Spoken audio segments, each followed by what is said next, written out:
Hello Internet, Taliesin here, and today we are talking endings, and specifically the ending of World of Warcraft Battle for Azeroth. I know what you're thinking. You're thinking, but Taliesin, that's stupid. We don't even have a release date for Froth yet. I'm still not done just looking at Anduin's beautiful angel boy man face, which is somehow even more beautiful when he cries. I still don't know which allied race I'm going to level first, and I still have literally no clue what a warfront even is. So how can you expect me to get excited about the ending of an expansion that isn't out yet? And yes, that's quite a good point, fair enough, but endings are important and fun to think about. And not like how every time you watch an episode of Inhumans, all you can think about is when will it end. No, this is one of those good types of thinking about the end, I promise. Because World of Warcraft expansions are largely defined by their final boss encounter, the so-called big bad of the adventure. Think Wrath of the Lich King, you think Arthas. Think Cataclysm, you think Deathwing. Think Mists, you think a whole full actual 365 days, years worth of Gary Hellscream. Think Battle for Azeroth though, and we currently have no confirmed final boss to set our sights on and get hyped about. One thing's for certain, there will be one. And if recent World of Warcraft expansions have proven anything, it's that the story could well be heading somewhere that we don't expect, and that the identity of our final victim might just surprise us all. So join us as we make some educated guesses as to who could be the final boss of World of Warcraft Battle for Azeroth, okay? Go, go, go, go, go, go, go, go, go.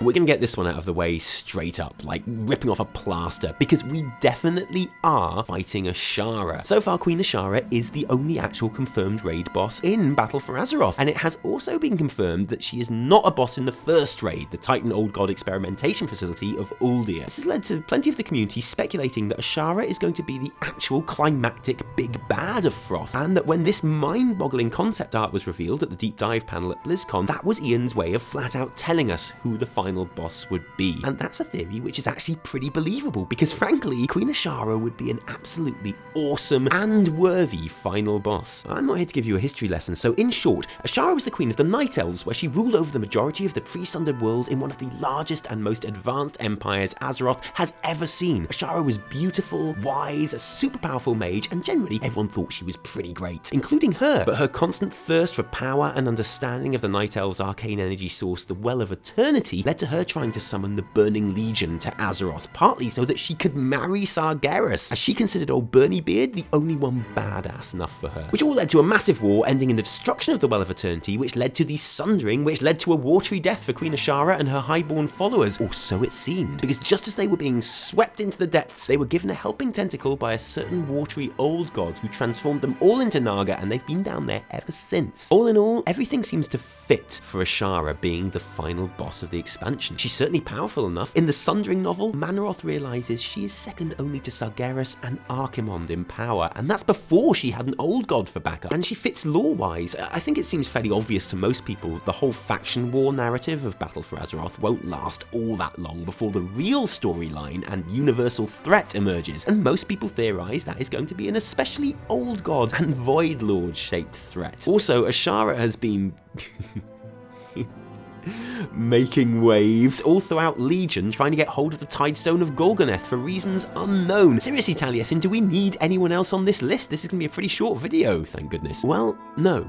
Because I don't think Queen Azshara will be the final boss of Battle for Azeroth, and here's why. At BlizzCon, Ian referred to a raid with dark threats from the sea plaguing Kul'tiras as following the Uldir raid, which suggests to me anyway that it's not the opposite end of the expansion, but actually following on from it, which suggests to me anyway that it would be the second or at latest third raid of the expansion, which suggests to me anyway that Azshara would fill the Gul'dan or Kil'jaeden role in Froth, an incredibly important and powerful lore character who we take out around halfway through the expansion. And if that's the case, then I'm not sure how I feel about it, to be honest, because I am hyped to finally be getting a crack at Queen Azshara, especially if that means a little swim down to the depths of Nazjatar. But surely she is far too important and powerful a character to have crop up and then be killed off again within the first half of an expansion. Fighting Gul'dan halfway through Legion worked because we'd had the whole of Warlords of Draenor building him up. If Azshara is now going to finally play her hand at Tentacle Hand, then I want her to be given some proper story attention before we sink her for good, you know? Unless, of course, killing her means that the newly leaderless Naga become a playable allied race, in which case, obviously, sign me up. Let's kill her as quick as possible. Sorry, Queenie. We rate the possibility of Azshara being the final boss at a very conservative 3 calamari out of 6.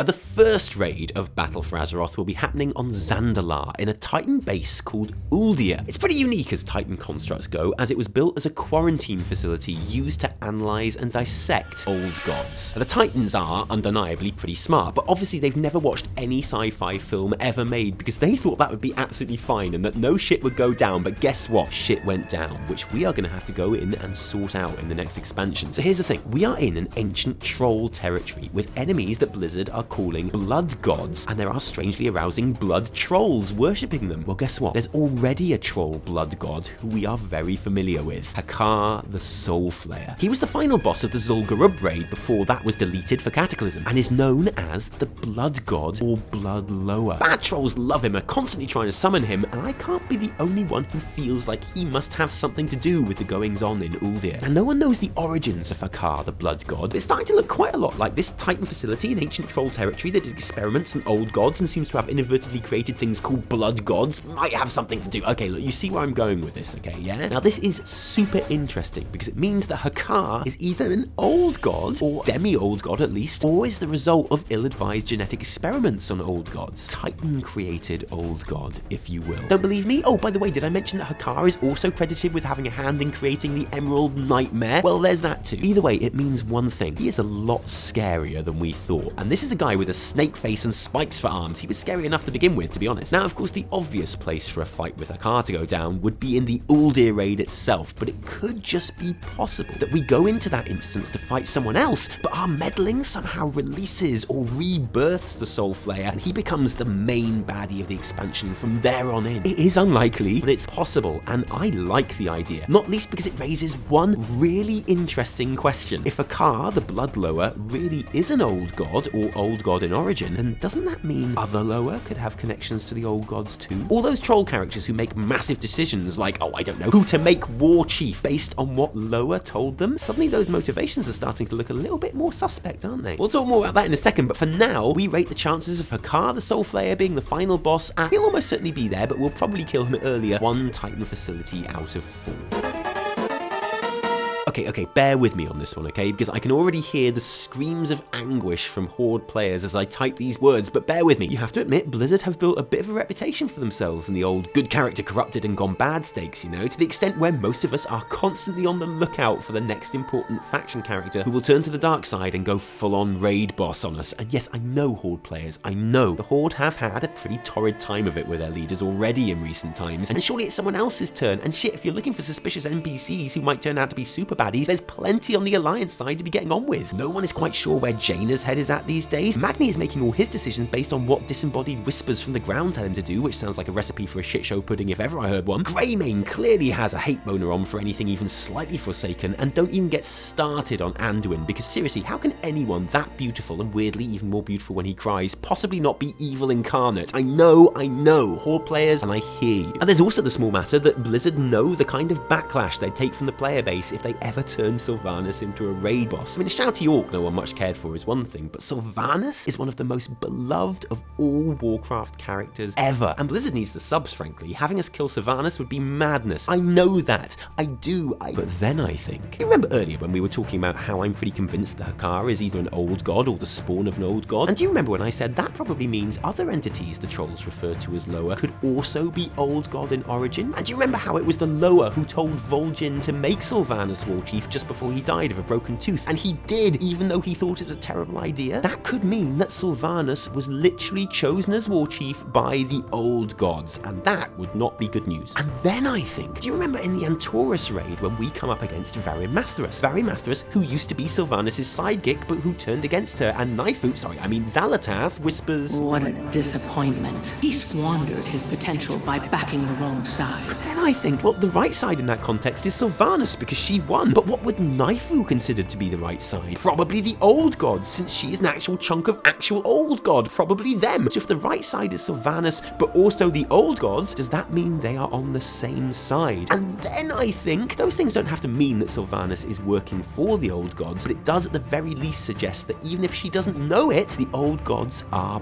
backing Sylvanas. And then I think, oh shit. It all makes sense, doesn't it? Sylvanas' main motivation these days seems to be her quest for for immortality. And if fantasy cliches have taught me anything, it's that quests for immortality always turn people into baddies, don't they? Also, she's in the cinematic, and every expansion cinematic except Mists has featured someone who went on to die in that expansion. And look, I hope I'm wrong. I love Sylvanas as much as anyone, and I would be just as disappointed in Blizzard for making me kill her as you would be. But you have to admit, it would be pretty epic at the same time though, wouldn't it? And then I think whoever the last boss in Battle for Azeroth is, as in whoever we kill at the end of this expansion, it seems likely that it will be a fight that bridges this expansion and the next probably Void-themed one. And then I think... At the hour of her third death, she ushers in our comment. We rate Sylvanas a reluctant 7, Blizzard being absolute dicks out of 10.